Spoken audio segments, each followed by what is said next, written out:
गया की पवित्र भूमि पर बहती है एक रहस्यमयी नदी फल्गु। ऊपर से सूखी दिखने वाली यह नदी आखिर क्यों वह अंदर ही अंदर बहती है? ऐसे तो यहाँ हर साल लाखों श्रद्धालु देश विदेश से पहुंचते हैं अपने पूर्वजों की आत्मा की शांति के लिए पिंडदान करने।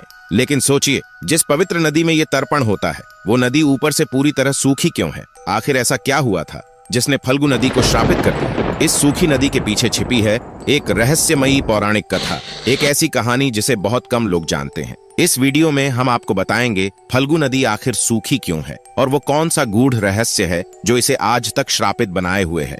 तो इस रहस्यमयी कथा को अंत तक जरूर देखें, क्योंकि आगे आपको ऐसी अद्भुत जानकारियां मिलने वाली हैं जो न सिर्फ हैरान कर देंगी बल्कि आपके मन को भी छू जाएंगी। अगर ये कहानी आपके दिल में जगह बनाए तो इस वीडियो को प्रेम से लाइक करें और कमेंट में एक साथ लिखें, हर हर महादेव। नमस्कार दोस्तों, वायु पुराण और अग्नि पुराण के अनुसार गया में पिंडदान की मान्यता आज की नहीं बल्कि प्राचीन काल से चली आ रही है। यहाँ तक कि भगवान राम, लक्ष्मण और माता सीता भी यहाँ आए थे अपने पिता राजा दशरथ का पिंडदान करने। उस समय गया उतना विकसित नहीं था और तर्पण की सामग्री पास में आसानी से नहीं मिलती थी, इसलिए राम और लक्ष्मण सामग्री लेने समीप के बाजार की ओर चले गए और तभी सीता माता अकेली फल्गु नदी के तट पर बैठी थी। तभी अचानक एक चमत्कार हुआ, धरती फटी और राजा दशरथ की आत्मा ने अपना हाथ बाहर निकाला। एक आकाशवाणी हुई, हे पुत्री, समय निकला जा रहा है, मुझे पिंड तर्पण दो। सीता माता घबरा गईं। राम और लक्ष्मण तो अभी तक सामग्री लेकर लौटे ही नहीं थे। अब सवाल था, बिना सामग्री के पिंड तर्पण कैसे किया जाए? राजा दशरथ ने कहा, पुत्री, मुझे किसी भी वस्तु से तर्पण दे दो, भाव ही पर्याप्त है। चारों ओर देखा पर वहां कुछ नहीं था। तभी सीता माता ने निर्णय लिया। उन्होंने फल्गु नदी की बालू उठाई और उसी से पिंड तर्पण कर दिया। लेकिन एक सवाल अब भी उनके मन में था, राम और लक्ष्मण को मैं कैसे यकीन दिलाऊंगी कि मैंने सच में पिंडदान किया है? सीता माता जानती थीं कि राम और लक्ष्मण को यकीन दिलाना आसान नहीं होगा, इसलिए उन्होंने 5 गवाह बनाए, एक ब्राह्मण, गौ माता, तुलसी, वटवृक्ष और फल्गु नदी। इन 5 को साक्षी मानकर उन्होंने बालू से राजा दशरथ को पिंड तर्पण कर दिया। थोड़ी देर बाद राम और लक्ष्मण सामग्री लेकर लौटे। सीता माता ने उन्हें पूरा वृत्तांत सुनाया, कैसे राजा दशरथ प्रकट हुए, कैसे बालू से पिंडदान हुआ और कैसे उन्होंने 5 गवाह रखे। सबसे पहले उस ब्राह्मण से सत्य की पुष्टि कराई गई, लेकिन तब हुआ कुछ ऐसा जिसकी कल्पना तक नहीं की गई थी। ब्राह्मण ने झूठ बोल दिया। उसने कहा, नहीं प्रभु, सीता ने कोई पिंड तर्पण नहीं किया। दरअसल ब्राह्मण के मन में लोभ जाग उठा था। उसने सोचा, सीता माता ने मुझे कुछ दान दक्षिणा नहीं दी, अगर राम और लक्ष्मण दोबारा पिंडदान करेंगे तो मुझे धन, फल और भोग की वस्तुएं मिल जाएंगी। और इसी लालच में ब्राह्मण ने झूठ बोल दिया, नहीं प्रभु, सीता माता ने पिंडदान नहीं किया। सीता माता अत्यंत दुखी हुई और क्रोधित होकर श्राप दे दिया, जाओ, तुम लोभी कहलाओगे, तुम्हें कितना भी दान दक्षिणा मिले तुम्हारा पेट कभी नहीं भरेगा, तुम हमेशा भूखे और असंतुष्ट रहोगे। और यही कारण है कि आज भी गया जी के पंडा कितना भी दान मिल जाए कभी संतुष्ट नहीं होते, वो हमेशा और मांगते रहते हैं। अब ब्राह्मण तो झूठ बोल चुके थे, अब बारी थी गौ माता की। सीता माता ने आशा से पूछा, हे गौ माता, क्या मैंने पिंडदान किया था? लेकिन गौ माता ने भी सत्य नहीं बताया। उन्होंने धीरे से गर्दन हिलाई और कहा, नहीं प्रभु, सीता माता ने पिंड तर्पण नहीं किया। यह सुनकर सीता माता का हृदय व्यथित हो उठा।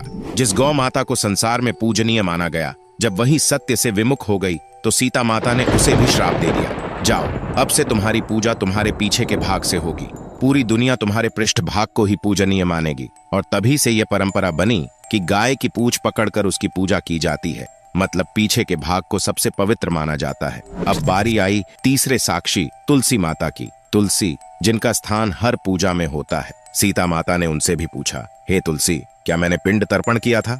लेकिन तुलसी ने भी सत्य को छुपा लिया। उसने सोचा, यदि राम भगवान स्वयं मुझे स्पर्श करेंगे तो मेरा सौभाग्य और भी बढ़ जाएगा, मैं धन्य हो जाऊंगी। इस स्वार्थ में उसने भी झूठ बोल दिया, नहीं प्रभु, सीता माता ने पिंड तर्पण नहीं किया। अब सीता माता का धैर्य टूट गया। उन्होंने कहा, तुलसी, तुमने भी मेरे साथ छल किया है, अब से तुम्हारा जन्म वहां होगा जहां गंदगी होगी। और तभी से तुलसी साफ सुथरी जगहों पर जल्दी नहीं उगती, लेकिन जहां गंदगी, नमी या गंदा माहौल हो वहां वो तेजी से पनप जाती है। इसके बाद जब राम और लक्ष्मण को विश्वास नहीं हुआ तो सीता माता ने अगला साक्षी फल्गु नदी को बुलाया और कहा, इनसे पूछिए प्रभु, ये साक्षी हैं। नदी के मन में भी एक इच्छा थी, काश राम मुझे छूते तो मेरा सौभाग्य और बढ़ जाता। इस लालच में उसने भी सच छुपा लिया। सीता माता फल्गु नदी की बात सुनकर अत्यंत क्रोधित हो गईं। उन्होंने गुस्से में श्राप दे दिया, तुम्हारे भीतर जो घमंड है वो अब तुम्हें पूरी तरह से सूखा देगा। जाओ, अब तुम सदा के लिए सूख जाओगी। जैसे ही श्राप की शक्ति फैलती है, फल्गु नदी हाथ जोड़कर सीता माता के सामने प्रकट हो जाती है और विनती करती है, माता, यदि मैं पूरी तरह सूख जाऊंगी तो यहाँ आने वाले लाखों प्यासे भक्तों को जल कौन देगा? मैं तो जीवन देने वाली धारा हूँ। तब जाकर सीता माता का क्रोध थोड़ा शांत हुआ और उन्होंने फल्गु को एक संशोधित श्राप दिया, तुम ऊपर से सूखी रहोगी लेकिन तुम्हारी जलधारा धरती के नीचे बहेगी। और तभी से यह रहस्य जुड़ा कि फल्गु नदी ऊपर से पूरी तरह सूखी दिखाई देती है, लेकिन आज भी अगर आप गया के फल्गु घाट पर बालू को हाथ से थोड़ा हटाएं तो 1 से 2 हाथ नीचे से पानी खुद बहता हुआ निकल आता है। अब तक चारों गवाह फल्गु नदी, ब्राह्मण, गौ माता और तुलसी सीता माता को निराश कर चुके थे। 5वीं बारी थी आखिरी साक्षी वट वृक्ष की। आंखों में आंसुओं लिए सीता माता वट वृक्ष से बोली, हे वट वृक्ष, क्या तुम भी झूठ बोलोगे? बताओ, क्या मैंने पिंड तर्पण नहीं किया?